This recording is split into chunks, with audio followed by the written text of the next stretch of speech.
So today I wanted to make a video showing how much I've spent on this truck in total. Now the reason I want to make this video is because I've had a few people ask me like, hey, how much did you spend? How much does this cost? How much does that cost? Like, what is a total dollar amount that you spent on this truck? And spoiler alert, it's a lot. I spent way too much money on this truck. But you know, I like it. It's unique. It's definitely different than every other Tacoma. So that's what I was aiming for. So if you're watching this and you want to make your truck look a little different, you want to add stuff to it, you want to change things up a little bit here and there, I think you'll get something out of this video. So what I'm going to do is I'm going to list everything out one by one. I'm going to talk about how much I've spent for every mod, every part that I've done to it. Now it's not going to include like shipping, taxes, labor. Because I mean, some of the stuff I was able to install myself, some of it I had to take to a shop, and I mean, taxes might depend on your area where you live, and shipping also depends on really where you live. So that being said, let's get to it. So the first thing I want to point out will be the wheels. Now, as far as tires, these are the Gladiator Xcomp XT. They're 35 by 12.5 R17. Now these tires are like a mix between a mud tire and an all-terrain. So if you look at the pattern, they kind of look like a mud tire, but the way they're designed, they actually don't make that much road noise. So they're pretty similar to an all-terrain that way, and they're like daily drivable. So the tread's not gonna wear out as quick as you would with a mud tire. Now as far as wheels, these are the SSW Off-Road Dakar. I'm not sure how you say it, but these wheels are 17 inches. They have a machined silver finish, and the specs are 17 by 9 with a -25 offset.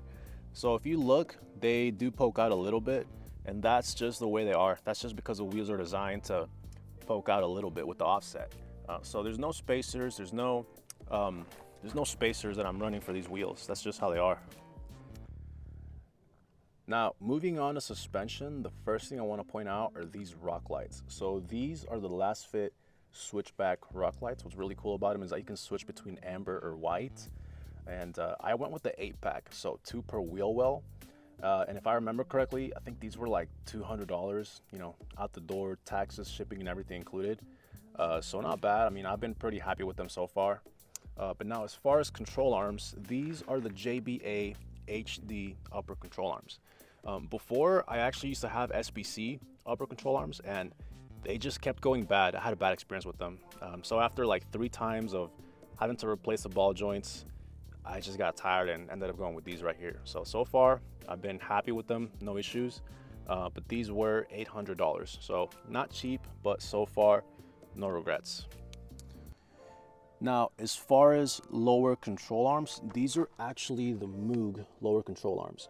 Now, the reason I replaced them is because for some reason, if you ever need to replace ball joints for Tacomas, or just, I don't know if that's Toyota things in general or just Tacomas, but for some reason, if you need to replace a ball joint on your truck, you can't buy just an OEM ball joint. You have to buy the entire assembly. Toyota, for some reason, doesn't sell the ball joints by themselves. They have to buy the entire assembly. So I ended up going with the Moog lower control arms. These are pretty comparable to OEM. They're pretty much like OEM quality. So, no regrets, no issues. And I think these were like $200. So far, no complaints.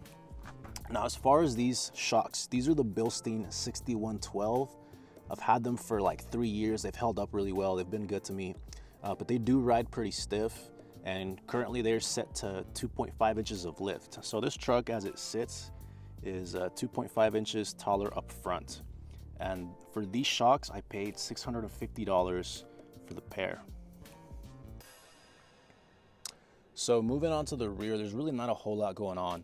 But as far as shocks, I went with the Bilstein 5100. So originally I was gonna go with the Bilstein 5160, which are a little nicer, but they're just really on back order and I feel like waiting, so I ended up going with these. These were $400 for the pair, and they're currently set to a 1-inch lift, taller than factory.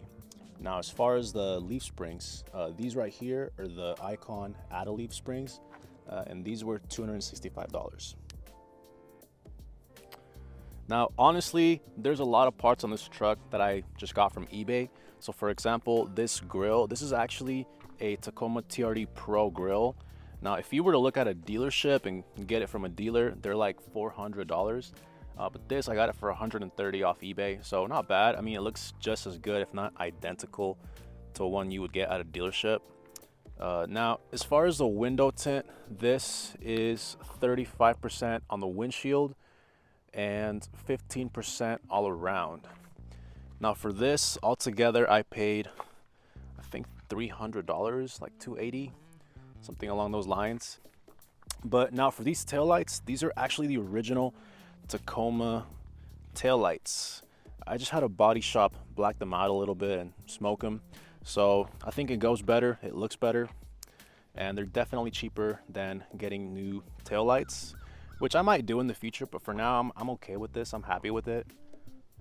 This has actually stopped a couple cars from hitting my bumper, so I like it. I think it's nice to have. And for this, I paid like $60 for this at Full Wheel Parts, and this hitch extension was like $20 off eBay. I mean, it's held up well. I mean, this is like pretty solid. It's got some weight to it, so it's definitely not going anywhere. And yeah, I recommend it. Moving on to the headlights. These are the Alpharex Pro Headlights. Now, what I really like about these is that they really give the truck a much more modern, much newer look. What I don't like is that they come with a halogen bulb. So these are the Pro versions, which they're the cheap ones or the basic ones. If you want good light output, you might have to get the Novas or the Lux, which is like they're more expensive. They're, you know, the nicer versions they have of these headlights. Now these were $450. If you want the nicer ones, I think it's like $650-ish for the Lux, and it's like over $1,000 for the Novas. Now, as for the fog lights, I went with rigid. These are the rigid floodlights. So they got the 6 LED pattern. What's really cool about these is that they have a very wide angle, so they do light up a very wide area at night. The only downside, I guess, is that they're not technically street legal. They're like quote unquote off-road use only. So they do blind oncoming traffic. So you will get a lot of people angry, flipping you off at night because they are pretty bright. So, I mean, you know, that's probably the only downside. But other than that, I mean, they're pretty good. I like them. They obviously light up very well, but they're not cheap. So these lights are $300 for the pair. Now for these brackets, these were $70. And these are actually the Caliraised LED brackets. Now, the thing about these is that they're not designed to fit rigids. They're designed to fit Caliraised LED lights, but these are not Caliraised LED, these are rigid.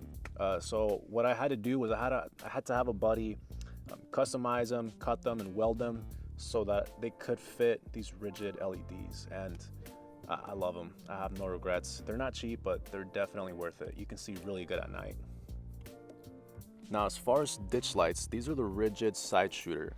Now, what's really cool about these lights is that they have the same pattern as the fog lights. So they have 6 LEDs on the front face as well as some on the side. So these do a really good job of lighting up a wide area. So just to kind of give you an idea, like basically from here forward, you see everything. Like it really does a good job of lighting up what's around you. Now, behind the grille, I have a pair of rigid hyperspot XL LEDs. What's really good about these lights is that they shoot very far ahead, so you can drive like 70, 80 miles an hour at night and you're not gonna outrun these lights. They have a very focused, a very concentrated beam, so you can really see what's ahead of you like well in advance. Now, obviously they're not cheap. These lights, I paid like $550. But in my opinion, worth it, and I like to have them behind the grille. I think it looks better concealed like that. Now, this LED bar, I actually got it off Facebook Marketplace, so this was $200, but it does perform really well. It definitely does a job. So this LED bar has a spot pattern, meaning it does shoot very far out ahead. So not a wide area like this. It doesn't light up a very wide area, but it does shoot very far out. Not exactly as far as these two behind the grille, but they still shoot very far out. Now, when I bought them, they didn't have this condensation. This actually just recently started to happen, so I will be taking this apart soon and fixing this. But I mean, so far they've been good. Even though I got it used, it's still been performing really well. It just goes to show rigids definitely have good quality. Now, if you guys are interested in me making a separate video talking about these LEDs and how they light up at night, definitely let me know in the comments. But now, one thing I almost forgot to mention is this front bumper. So this is the original bumper, no changes to it, but I did have it repainted. So the body shop that did the tail lights also repainted the front bumper. So they redid the bumper as well as this piece right here and the pieces underneath the headlights. And I also replaced this plastic piece right here just because the original one was faded and looked ugly. So I went ahead and redid the front end on this truck, and all in I think that was like $550, close to $600. So not cheap, but it definitely gives the truck a much nicer look. For the interior, definitely one of my favorite mods is these Classio seat covers. So this truck came with cloth seats, and I'm really not a fan of how basic they look from factory. So I went ahead and added these Classio seat covers. Now these, I got them on eBay for $400. And I mean, they came out really good. I think they look good, they fit good, they definitely feel good. This doesn't feel cheap at all. I mean, they've held up well. So yeah, so this is actually just the original steering wheel. I just added a couple things to it. So for example, I leather wrapped this right here all around. I went with red stitching. So you do need to remove the airbag as well as these two right here, these two panels. But once you do that, you have full access and you can really tuck everything in and make it fit exactly as it should. So this came out well. I love it. It definitely has a nice feel to it. Now the material for this was like $20 on eBay, so not too bad.